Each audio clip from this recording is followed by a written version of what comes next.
তার সাথে তার পিয়ারা হাবিব আহমদ মুস্তফা মোহাম্মদ মুস্তফা সাল্লাল্লাহু আলাইহি সাল্লামের পাক চরণে আমার ভক্তি চুম্বন রেখে এদেশের যত দোষ কুতুব অলি আবদার যে যেখানে যেভাবে সাহিত্য আছে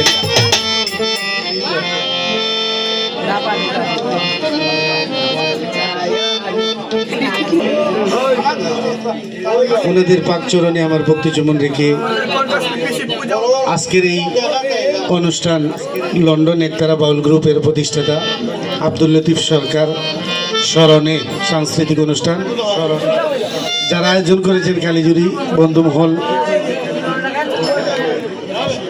যিনি বিশেষ করে এই অনুষ্ঠানের সবকিছু দিয়ে আয়োজন করেছেন আমার শ্রদ্ধা বড় ভাই লন্ডন প্রবাসী জালাল ভাই। আমি এই উঠানে 3 বছর আগে জালাল ভাইয়ের সাথে গান করেছিলাম। আমার গানের জগতে সবচেয়ে প্রিয় জায়গা হলো কালীজুরি। আমি আমার জীবনে যত প্রোগ্রাম করেছি সবচেয়ে বেশি প্রোগ্রাম করেছি এবং আনন্দ পেয়েছি, ভালোবাসা মায়া মমতা যা কিছু আছে সব কিছু পেয়েছি এই কালীজুরির মানুষের কাছ থেকে। ও গান গাইলি বলে বা তোরা মারতে দে রে বা আল্লাহর বস্তু মাতি রে বা মন গান তুলিয়া মাতি বহুত দিনে আইছি।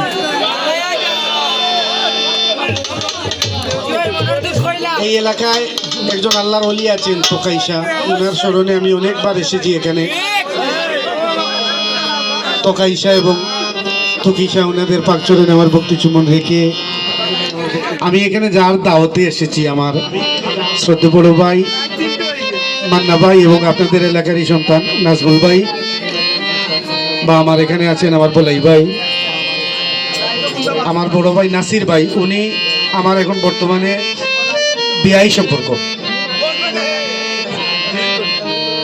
যার বাড়িতে এসেছি পর্দার আড়ালে যারা আছেন উপস্থিত সকল গানের শ্রোতাবৃন্দ একত্রিতভাবে সবার কাছে আমি আসসালামু আলাইকুম, হিন্দু যদি কেউ থাকে তাদের কাছে আদাব।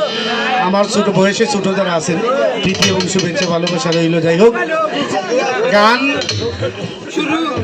আমার লন্ডন প্রবাসী ভাই ভিডিও কলে কইসইন গান এবাদত, যারা বুঝে তারা লাগে এবাদত, যারা বুঝে না আমার লাগান না দাম তারা লাগে আরাম। কথা বললে অনেক বেশি লম্বা হয়ে যাবে। যাও, আপনারা গান পিপাসু মানুষ, আপনাদের বিরক্ত দিতে চাই না, দুটি গান করব, ভুল ত্রুটি কমা সুন্দর দৃষ্টিতে দেখবেন। এখন বর্তমান যে গানের বাজার প্রকৃত গান শ্রোতা যারা এখন গানও আয় না, গানের আগের মতো গান নাই, আগের মতো বাউল আর নাই। এর জন্য আমরা গাইড ভুসকা মান দিয়া বর আমরা কেউ ডাকেও না নেও না। এখন মানে চুলালা একজনের যা কিছু হইল ওইতো বলা না হিসাব বর্তমান হিসাব বলা। যাই হোক, গান গাই আমরা সাপোর্ট দিবা, বাপ দিবা, উৎসাহ দিবা। আর দেশের পরিস্থিতি অনেক খারাপ, আপনারা সবে ছোট বড় সবে জানেন। এই এলাকাটা অনেক বছর থেকে বছরও যেই এলাকার 2-3টা গান হইতো, গান আমরা আনন্দ করতে আর কিছু নাই, আমরা মনের একটু আনন্দ দেওয়া। আপনারা চাইননি ভবিষ্যতে আরও গান হইতো তা আমরা যদি সুন্দর শৃঙ্খলা বজায় রাখি তাইলে এই এলাকাতে আরও গান হইব। আমার বলাই ভাই হয়েছেন আরও গান হইব, আপনারা ও বাটে আরও গান হইতো, ও বাসায় আপনারা থাকবা। ধন্যবাদ।